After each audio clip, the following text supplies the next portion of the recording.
우리 마음을 다시 한번 다짐하겠습니다. 주여 말씀하옵소서. 말씀대로 지켜 행하는 우리 모두가 되기를 축복합니다. 예수 믿고 구원받은 우리는 누구입니까? 나는 누구입니까? 우리는 하나님의 형상대로 창조되었습니다. 그리고 이 땅에서 하나님의 뜻을 실천하는 청지기로 부름을 받았습니다. 이것이 창세기 1장에서 하나님께서 인간을 창조하신 원리입니다. 하나님 형상대로 창조하시고 하나님의 뜻을 이루는 청지기로 불러주셨습니다. 그래서 우리가 이 땅에 살아가는 삶의 목표는 하나님의 심부름꾼으로서 하나님의 뜻을 실천하며 하나님의 기쁨에 참여하는 것, 하나님의 기쁨에 참여함으로 하나님의 기쁨으로 하나님의 뜻을 이루어가는 즐거운 심부름꾼, 그것이 바로 이 땅에서 살아가는 우리 예수 믿는 우리의 삶의 모습입니다.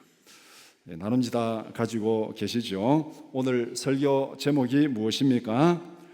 자신을 그리스도의 손발로 드리라. 손과 발로 드리라. 믿음을 행동으로 실천하라는 말입니다. 믿음을 행동으로 실천하라. 손발로 드리라. 질문 1번 시작. 우리 몸에서 가장 중요한 지체는 무엇이라고 생각하십니까? 우리 몸에서 뭐가 제일 중요합니까? 심장? 머리? 다 정말 머리도 중요하고 심장도 중요하고. 근데 가만히 계산해 보면은 중요하지 않은 지체가 아무것도 없죠. 자동차 사고가 났는데 머리는 멀쩡한데 심장이 터져버렸습니다. 살겠습니까? 죽겠습니까? 심장은 멀쩡한데 폐가 완전히 다 망가졌습니다. 살겠습니까? 죽겠습니까? 그래도 죽어요. 근데 따지고 보면은 중요한 지체가 있지만은 또 한 번 더 들여다보면은 중요하지 않은 지체가 아무것도 없습니다. 다 중요합니다. 질문 2번 시작. 자신의 몸에서 가장 세심하게 배려하고 보살피는 지체는 무엇입니까? 여러분의 몸 중에서 어느 지체를 제일 세심하게 관리하고 보살핍니까? 다 다르죠. 제일 건강하고 강한 지체를 배려하고 보살핍니까? 제일 약하고 정말 건강하지 못한 지체를 배려하고 보살핍니까? 어느 쪽이에요? 건강하지 못한 쪽이죠.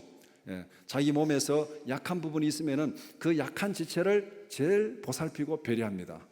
먹는 것부터 시작해가지고, 예를 들어서 어떤 사람이 팥빙수를 되게 좋아해가지고 한겨울에도 팥빙수를 먹고 마시는 사람이 있습니다. 그런데 어느 날 갑자기 목이 안 좋아졌습니다. 얼음만 먹으면, 찬 것만 먹으면 목이 안 좋아집니다. 그러면은 그 다음에는 입이 아무리 팥빙수를 먹고 싶어도 먹겠습니까? 안 먹겠습니까? 안 먹겠죠. 왜? 약한 목을 배려해가지고. 자기는 정말 먹고 싶지만은 제일 약한 목을 배려해가지고 팥빙수를 안 먹는 거예요. 또 여러분도 식당에 가면 음식 이래 보면은 먹고 싶은 음식이 있잖아요. 먹고 싶은 거 있어도 여러분도 안 먹는 경우들이 많이 있잖아요. 왜? 이거 먹으면 내가 몸이 안 좋고 뭐 혈압이 당뇨가 이래가지고 또 안 좋은 경우들이 많이 있으니까. 이것이 바로 공동체입니다. 공동체는 가장 약한 지체를 가장 잘 돌아보고 보살피는 것. 우리가 적어도 가정은 이런 모습을 가지고 있잖아요. 가정에서는 그래도 제일 약한, 부모에게는 아이가 한 10명, 10남매가 있다 그러면은 누가 부모의 마음에 제일 걸리겠습니까? 제일 똑똑한 놈, 제일 부자, 제일 못난 놈, 제일 바보 같은 놈. 제일 약한 자식이 제일 걸리는 겁니다. 그래서 우리 몸에도 제일 약한 지체가 제일 보살핌의 대상이 되는 바로 공동체는 바로 그런 곳이 되어야 된다. 우리의 가정도, 우리의 교회도 이런 공동체가 되기를 축복합니다. 질문 3번 시작. 자신의 몸을 기꺼이 바칠 수 있는 일은 무엇이라고 생각하십니까? 여러분은 여러분의 몸을 어디에 기꺼이 바치겠습니까? 정하셨습니까? 한 번도 생각해 본 적 없습니까? 우리의 몸이 굉장히 중요하죠. 나이가 들수록 건강에 더 관심을 많이 가집니다. 왜냐하면 젊을 때는 이러나 저러나 몸에 이상 고장이 나지 않습니다. 그냥 잘 살아갑니다. 그러니까 건강에 관심이 없어요. 그러니까 나이가 들면서 몸이 옛날 같지 않네 이런 생각 들면서 이제 건강에 자꾸 관심을 가지게 됩니다. 그런데 여러분 이 몸을 건강하게 보존하고 잘 먹이고 잘 보존하면은 이 몸이 영원히 존재할까요? 아무리 잘 먹이고 아무리 잘 쉬고 아무리 어떻게 잘 관리해도 이 몸은 영원히 존재하지 않습니다. 길어야 8, 90년 가면은 몸은 다 사라지게 되어 있습니다. 어차피 사라지는 몸, 가만히 있어서 아무것도 안 하고 있어도 어차피 사라집니다. 그렇다면 이 몸을 어디에 바치겠습니까? 이거 중요하지 않습니까? 이거 여러분, 무엇을 위해서 몸을 바쳐 헌신하겠습니까? 한 가지는 꼭 정하시기 바랍니다. 죽기 전에 결정하고 결단합시다. 하루를 살아도 목표에 헌신하는 삶을 사는 우리 모두가 되기를 축복합니다. 이 시간 이후로 저부터 여러분 모두가 내가 남은 인생 이것을 위해서 내가 몸을 한번 바치겠다, 그 결정을 꼭 하시기 바랍니다. 오늘 로마서 12장 1절에서 8절 말씀을 함께 읽었습니다. 로마서 1장에서 11장까지는 죄인이 어떻게 구원받는지를 설명을 했습니다. 우리 모두가 하나님의 은혜로 구원받았습니다. 우리를 대신해서 십자가에 죽으신 예수 그리스도의 대속의 죽음을 통해서 우리가 구원받았습니다. 이제 12장부터는 구원받은 성도들이 어떻게 살아야 되는가, 삶의 초점을 맞추고 있습니다. 믿음을 행동으로 실행하는 실천편이라고 말할 수 있습니다. 로마서 12장 1절 2절은 구원받은 성도가 살아가는 삶의 대원칙, 실천의 대원칙을 말하고 있고, 그 다음에 3절에서 8절은 믿음의 공동체에 초점을 맞추어서 이 실천의 방법이 무엇인가, 그것을 구체적으로 말씀하고 있습니다. 그래서 오늘 이 본문 12장 1절에서 8절을 두 부분으로 나눠서 함께 살펴보고자 합니다. 첫 번째는 믿음을 실천하는 헌신의 원리, 두 번째는 공동체에서 믿음을 실천하는 방법입니다. 첫 번째는 믿음을 실천하는 헌신의 원리입니다. 질문 11번 시작. 하나님의 은혜로 구원받은 성도는 자신의 몸을 어떻게 사용해야 합니까? 실천편에서 제일 먼저 등장하는 것이 몸입니다. 몸이 따라가지 않고 행동으로 실천할 수 있는 것은 없습니다. 우리가 하나님께 대해서도 마찬가지입니다. 예배를 드리든지 전도하든지 봉사하든지 기도하든지 사랑을 실천하든지 뭘 하든지 몸이 뒷받침되어 줘야 됩니다. 몸이 뒷받침되지 않고, 몸이 가지 않고 하나님 앞에 우리가 믿음을 실천하는 방법은 없습니다. 우리가 나이 드신 우리 성도님들 중에서 정말 주일날 예배도 드리고 또 오후 예배도 드리고 그렇게 예배를 드리고 싶은데 좀 앉아있으면 허리가 아프고 좀 앉아있으면 어떻게 몸이 힘들어서 오후 예배 드리기가 너무너무 힘들다, 이렇게 얘기하시는 분들이 있어요. 정말 안타깝죠. 하나님 앞에 예배 드리고 싶은데 몸이 이게 정말 잘 받쳐주지 않는 거예요. 이는 무엇을 말합니까? 몸이 따라가지 않고 하나님 앞에서 이웃에게 할 수 있는 일이 없다는 것입니다.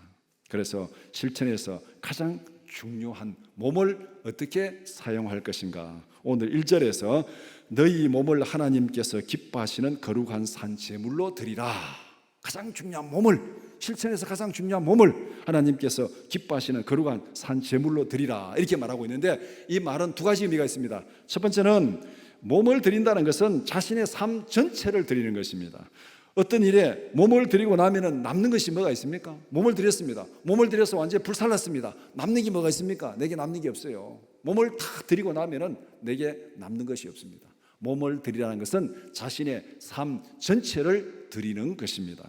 두 번째는 몸을 하나님이 기뻐하시는 거룩한 산 제물로 드리라. 이것이 합당한 예배라. 이것이 너희가 드릴 영적 예배라, 이렇게 말하고 있고, 2번 해가지고 밑에 줄을 딱 달아놨어요. 밑에 보면은 이것이 합당한 예배라, 이렇게 말하고 있습니다. 너희 몸을 하나님이 기뻐하시는 거룩한 산 제물로 드리라. 이 말은 하나님이 기뻐하시는 일에 자신의 몸을 사용하라는 것입니다.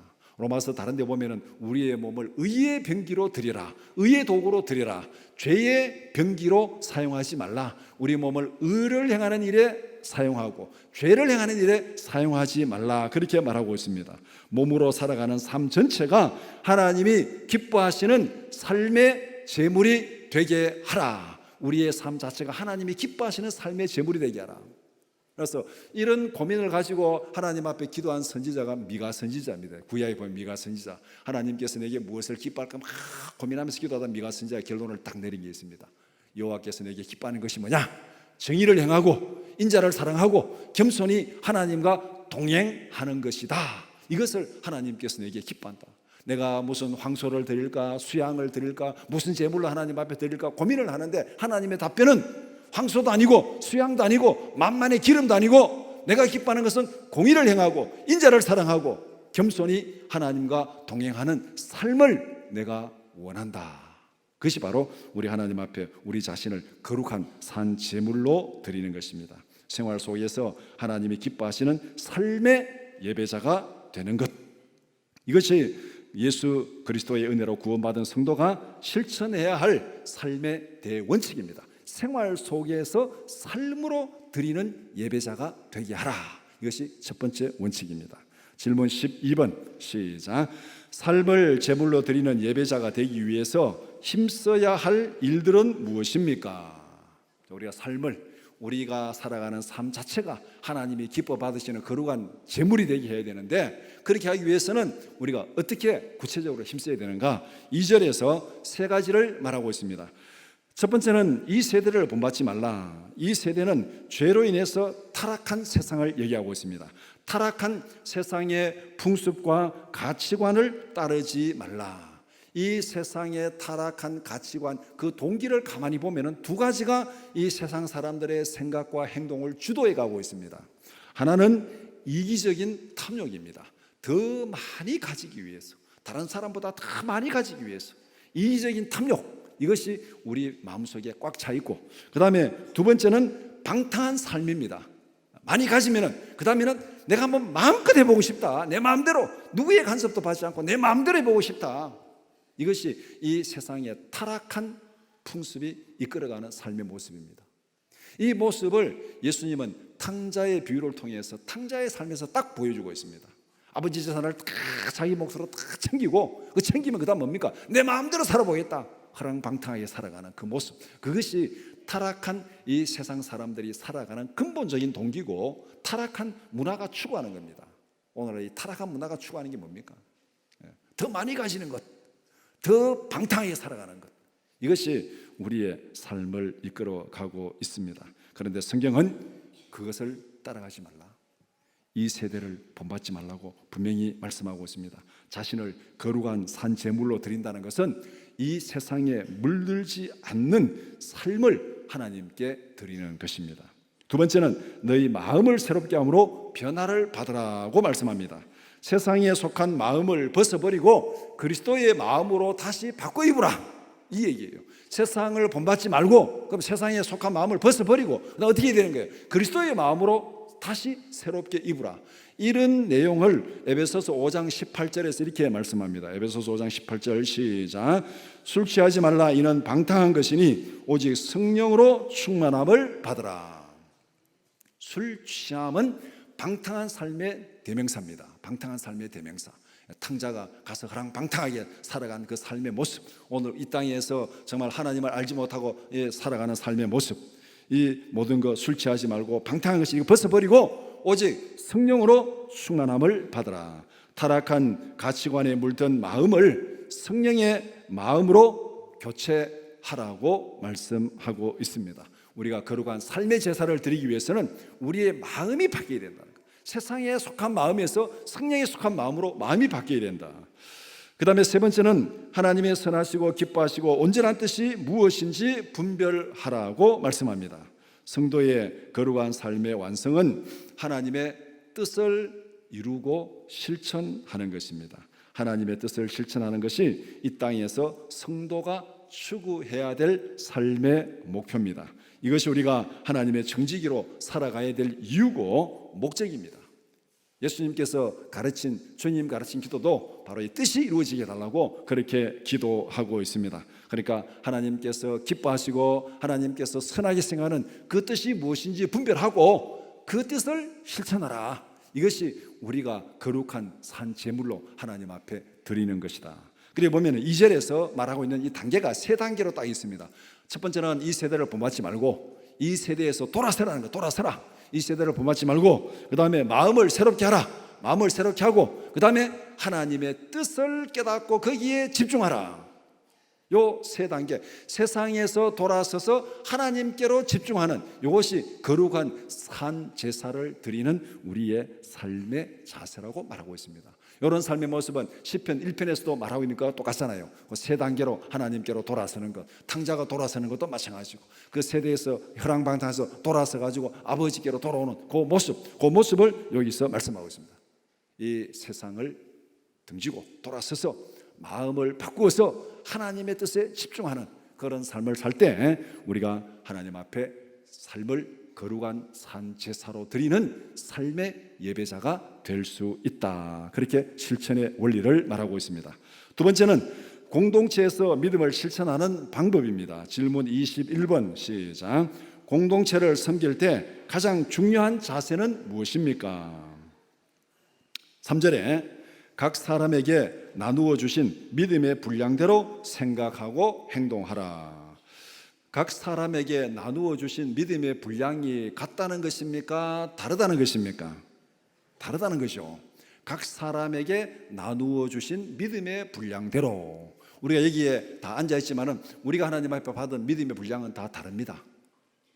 그 믿음의 분량이 얼마인지는 우리 자신도 모를 수 있고 또 옆에 있는 사람 모를 수 있어요. 그러나 어쨌든 다르다는 것은 분명합니다. 옆에 있는 사람과 내가 받은 믿음의 분량이 다르다는 거예요. 생각도 다르고 삶의 모습도 다르고 환경도 다르고 믿음의 분량도 다릅니다. 이 믿음의 분량이 다르다는 것. 여기서 이 공동체를 섬길 때 가장 중요한 자세는 첫 번째, 다름을 인정하라는 것. 서로 다름을 인정하라. 서로 다른 것은 틀린 것도 아니고 잘못된 것도 아닙니다. 그냥 다른 겁니다. 예를 들어서 운동선수는 몸이 건강하고 힘이 있어야 되고 이제 이 모든 운동 감각이 있어야 되죠. 운동선수. 그런데 운동선수라고 다 똑같습니까? 종목마다 다르죠. 운동도 하는 것도 다 다릅니다. 예를 들면은 씨름선수, 그 다음에 농구선수, 이 둘을 한번 비교해 보시기 바랍니다. 다 운동선수예요. 운동선수지만은 씨름선수하고 농구선수는 생긴 몸의 체형부터가 다른 거죠. 씨름선수는 여러분들 TV에서 보는 대로 아주 이게 체격이 막 살이 뭐 근육인지 살인지는 모르지만은 살이 쪄가지고 몸이 아주 거구가 돼야 됩니다. 힘이 있어야 됩니다. 농구선수는 어떻습니까? 그렇게 막 살이 찌면 안 되죠. 농구선수는 잘 달려야 되고 점프를 많이 해야 되기 때문에 몸이 아주 쉽게 말해서 쫙 이렇게 잘 빠져야 됩니다. 그런데 이 둘은 같은 선수지만 운동선수지만은 완전히 다른 거예요. 체형부터 다르고 훈련하는 방법도 다른 거예요. 서로 다른 거죠. 그런데 이 농구 선수가 씨름 선수 보고 야 너는 야 살이 들이기 시작해가지고 그게 뭐냐 이렇게 말할 수 있습니까? 그러면 씨름 선수가 너 와서 씨름 한번 해봐. 씨름하면은 농구 선수는 뭐 달란 들어가서 집어 던져버리면 끝나는 거잖아요. 그러니까 이게 서로 다르다는 것은 틀린 것이 아니라는 거예요. 잘못된 것이 아니라는 거예요. 다름은 비교하고 판단할 대상이 아니라 서로 인정하고 협력할 대상이다. 우리가 공동체 안에서 살아가면서 제일 중요한 거, 다름을 인정하라. 부부간에도 자꾸 싸우는 게요, 이 다름을 인정하지 않는 게 이게 문제예요. 남편은 남편대로, 아내는 아내대로, 당신은 어떻게 그렇게 할 수 있느냐고, 어떻게 그렇게 할 수 있냐고, 그렇게 하는데 어떻게 하느냐고, 같지 않은데, 같지 않는 것을 계속 같게 만들려고 그러니까 이게 서로가 힘든 거잖아요. 오늘부터 다름을 인정하시기 바랍니다. 집에 가서 속이 터져도. 두 번째는 자신을 과대평가하지도 말고 과소평가하지도 말라. 공동체 섬기기에서 제일 중요한 첫 번째는 다름을 인정하고, 두 번째는 자신을 과대평가하지도 말고 과소평가하지도 말라. 자기에게 주어진 역할과 사명을 깨닫고 그 일에 충성하라는 것입니다. 자신을 과대평가하면 남을 무시하고 자만에 빠지게 됩니다. 자신을 과소평가하면 열등감에 빠져서 책임을 회피하게 됩니다. 나는 막 쓸모없어. 나는 아무것도 못해. 나는 정말 아무것도 안 돼. 나는 안 돼. 나는 안 돼. 나는 그거 하기 싫어. 나는 못해. 나는 안 돼. 나는 안 돼. 그러면 결국은 뭡니까? 자신감을 잃어버리고 결국은 자기 해야 될 책임도 다 회피하게 되는 이런 잘못에 빠지게 된다는 거예요. 그래서 이 둘은 어느 것이든지 간에 공동체를 해치는 독소고 걸림돌입니다. 자만하지도 말고 위축되지도 말고 자기에게 주어진 역할과 사명에 충성하는 우리 모두가 되기를 축복합니다. 이것이 공동체를 섬길 때 가장 중요한 자세입니다. 질문 22번. 시작. 우리가 섬겨야 할 믿음의 공동체인 교회를 무엇에 비유합니까? 교회를 몸에 비유합니다. 몸은 많은 지체가 모여서 한 몸을 이루고 있습니다. 각각의 지체가 각자의 기능을 잘 발휘할 때 몸 전체가 건강하게 됩니다. 교회는 많은 지체들이 모여서 이룬 몸과 같이 그렇게 유기적인 공동체, 여러 지체들이 각자의 역할을 잘 할 때 몸이 건강한 것처럼 교회도 각각의 성도들이 각자의 역할을 잘 할 때 이 교회가 건강하게 그렇게 작동된다는 것입니다. 그래서 이런 통일체를 우리가 이 유기적 공동체라 그렇게 얘기를 합니다. 유기적 공동체의 첫 번째 특징은 통일성입니다. 몸에는 많은 지체가 있지만은 뇌의 통제를 받아서 하나의 행동으로 통일됩니다. 교회도 마찬가지입니다. 여러 지체들이 모여 있지만은 성령의 인도하심에 따라서 하나로 연합이 되어야 됩니다. 우리의 몸이 어떤 일을 할 때 지체들이 하는 일이 각각 다 다릅니다. 그러나 그것이 하나의 행동으로 딱 이렇게 모아지는 거죠. 자, 예를 들어서 제가 여기서 이제 설교를 합니다. 그러면 눈은 원고를 보게 됩니다. 그 다음에 입은 말을 하게 됩니다. 그 다음에 손은 이렇게 모션을 취합니다. 눈이 하는 일이 다르죠. 입이 하는 일이 다릅니다. 손이 하는 일이 다릅니다. 그러나 이것이 전부 합쳐가지고 뭐를 합니까? 지금 말씀을 전하는 이 일에 집중돼서 하나로 통일되는 이것이 바로 유기적 공동체가 가지는 통일성입니다. 다 다른 역할을 하지만 그것이 합쳐져 가지고 하나의 행동을 이루어가는 것. 몸이 이와 같은 것이고 교회가 이와 같은 것이다. 통일성이 있습니다. 한 목적에 맞게 하나로 연합되어야 된다. 그 다음에 유기적 공동체의 두 번째 특징은 다양성입니다. 몸에 속한 많은 지체는 각각 독특한 다양한 기능을 수행합니다. 지체의 다양한 기능은 비교의 대상이 아니라 서로 협력해서 몸의 통일성을 이루는 그런 대상입니다. 교회도 각자의 다양한 역할이 서로 합력해서 그리스도의 건강한 몸을 이루어 가게 됩니다. 우리가 각자가 자기 일을 잘 감당함으로 인해서 성령 안에서 하나로 이루어져가는. 그래도 우리 간혹 이 교회에서 봉사하다 보면은 다른 사람 보고 야 너는 왜 그렇게 하느냐? 너는 왜 그렇게 하냐? 나같이 이렇게 해야지. 물론 본받을 일도 있지만은 각자의 다양성을 인정해야 될 부분이 우리가 분명히 있습니다. 하나같이 다 될 수 없습니다. 그래서 성경에도 보면은 다 눈이겠느냐, 다 입이겠느냐, 다 귀겠느냐, 다 귀면은 무엇으로 보고, 다 입이면은 무엇으로 듣고 이렇게 성경에서 말하고 있습니다.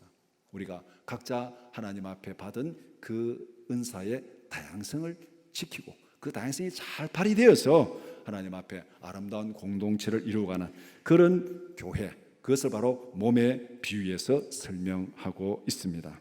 질문 23번 시작. 하나님께서 각자에게 주신 다양한 은사는 어떤 것들입니까? 우리가 은사를 말할 때 은사 종류가 어떤 것인가? 또 내가 가진 은사가 뭐냐? 그래서 우리가 은사 종류 이런 것 저런 것 우리가 좀 이렇게 의문을 가질 때가 있습니다. 오늘 6절에 보면은 은혜대로 받은 은사가 각각 다르다 그렇게 말씀합니다. 6절에서 8절까지 은사의 종류를 열거하고 있는데 거기에 열거된 은사 종류를 세어보면은 7가지입니다. 그런데 신약 성경에서 은사를 말하는 곳이 오늘 이 본문 말고도 다른 데 4군데 더 있습니다. 거기 보면은 은사의 목록이 다 다릅니다. 로마서에 기록한 거, 에베소에 기록한 거, 고린도서에 기록한 거 은사의 목록이 다 다르게 기록되어 있습니다. 오늘 이 본문 말고 다른 곳에서는 은사를 어떻게 말하고 있는지 한 2군데만 참고해 보겠습니다. 에베소서 4장 11절 12절 시작. 그가 어떤 사람은 사도로, 어떤 사람은 선지자로, 어떤 사람은 복음 전하는 자로, 어떤 사람은 목사와 교사로 삼으셨으니 이는 성도를 온전하게 하여 봉사일을 하게 하며 그리스도의 몸을 세우려 하심이라. 여기서 은사를 열거를 하고 있는데 이 에베소서 은사 열거 초점은 직분에 초점을 맞추고 있습니다. 어떤 사람은 이런 직분, 어떤 사람은 저런 직분, 직분에 초점을 맞추고 있는데 직분은 서로 다르고 다양합니다. 그런데 그 서로 다른 다양한 직분을 주신 목적이 무엇입니까? 이는 성도를 온전하게 하여 봉사의 일을 하게 하며 그리스도의 몸을 세우려 하심이라. 직분의 종류는 다양하게 있지만은 그러나 그 직분이 다 같이 추구해야 될 목적은 성도를 온전케 하고 봉사일을 하고 그리스도의 몸된 교회를 세우는 것이다. 이 목적에 맞게 그렇게 봉사하라고 하나님께서 각각 다양한 직임을 주셨다. 고린도전서 12장 28절 말씀 보겠습니다. 시작. 하나님이 교회 중에 몇을 세우셨으니 첫째는 사도요, 둘째는 선지자요, 셋째는 교사요, 그 다음은 능력을 행하는 자요, 그 다음은 병 고치는 은사와 서로 돕는 것과 다스리는 것과 각종 방언을 말하는 것이니라. 여기에는 은사를 말하는데 직분도 얘기하고 그 다음에 각자 특별한 기능도 얘기하고 있잖아요. 여기에 보면 뒤에 가면 앞에는 사도, 교사, 선지자 이렇게 직분을 얘기하고 뒤에 가면은 능력을 행하는 것, 병 고치는 은사, 서로 돕는 것, 방언하는 것, 다스리는 것 이런 기능을 얘기하고 있습니다. 그리고 여기서는 직분과 특별한 기능을 다 복합해 가지고 여기 은사를 나열하고 있습니다. 이렇게 보면은 성경에 기록된 은사의 항목은 다 다릅니다. 그러나 여기서 중요한 것은 은사의 숫자가 중요한 것이 아니고 은사의 종류가 중요한 것이 아니고 그 은사는 무엇이든지 간에 그리스도의 몸인 교회를 세우기 위해서 하나님께서 주신 특별한 재능이고 특별한 사명입니다. 은사로 주신 직분과 기능은 다양하지만은 목표는 하나입니다. 그리스도의 몸을 세우는 것. 우리가 어떤 직분을 맡았든지 어떤 재능을 맡았든지 그것을 가지고 그리스도의 몸을 세우고 성도를 세우는 일에 충성하는 우리 모두가 되기를 축복합니다. 질문 24번 시작. 하나님께서 주신 다양한 은사를 활용하는 기본 원칙은 무엇입니까? 6절에서 8절은 은사의 종류를 쭉 열거하고 있지만 또 그 본문을 자세히 읽어보면 이 은사들을 어떻게 활용해야 되는지 그 원칙도 우리가 한 두 가지로 정리할 수 있습니다. 첫 번째는 서로 비교하지 말고 주어진 역할에 충성하라는 것입니다. 6절에서 8절 전반부까지 이렇게 설명하고 있습니다. 우리에게 주신 은혜대로 받은 은사가 각각 다르니 혹 예언이면 믿음의 분수대로, 혹 섬기는 일이면 섬기는 일로, 혹 가르치는 자면 가르치는 일로, 혹 위로하는 자면 위로하는 일로. 여기서 섬기는 일은 섬기는 일로, 가르치면 가르치는 일로, 위로하면 위로하는 일로. 무엇을 얘기하고 있습니까? 자기가 받은 그 은사에 집중하라는 겁니다. 그 기능 안에 집중하라는 것. 그러니까 나는 가르치는 일을 받았는데 옆에 섬기는 일 보고 막 가르치는 자가 막 섬기는 거 간섭해 가면서까지 막 이렇게 해라 저렇게 해라 그렇게 하지 말라는 거예요. 자기가 받은 그 은사에 집중하라. 서로 비교하지 말고 주어진 역할에 충성하라. 그래서 섬기는 일로, 가르치는 일로, 위로하는 일로 각자 고유한 역할에 집중하고 충성하라. 이것이 은사를 활용하는 첫 번째 원칙입니다.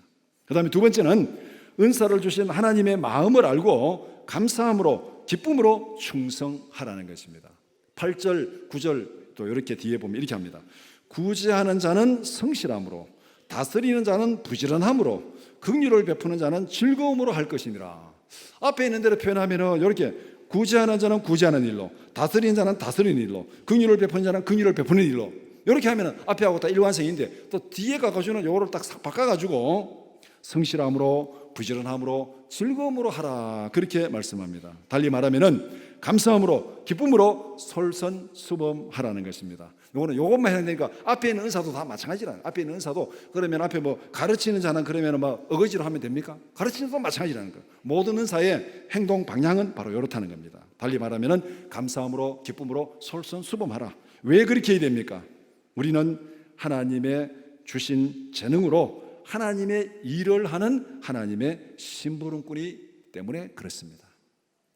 우리가 살아가는 삶은 하나님이 주신 재능으로 하나님의 일을 하는 하나님의 심부름꾼이기 때문에 하나님께서 주신 그 일에 집중해야 되고 또 하나님이 주신 그 마음을 알고 우리가 기쁨으로 감사함으로 솔선수범하라 그렇게 말씀하고 있습니다. 그러면은 우리가 공동체 안에서 우리가 받은 은사를 통해서 그리스도의 몸을 세워가는 이 일을 잘 감당할 수 있다. 그렇게 실천편에서 말씀하고 있습니다. 말씀을 정리해 봅시다.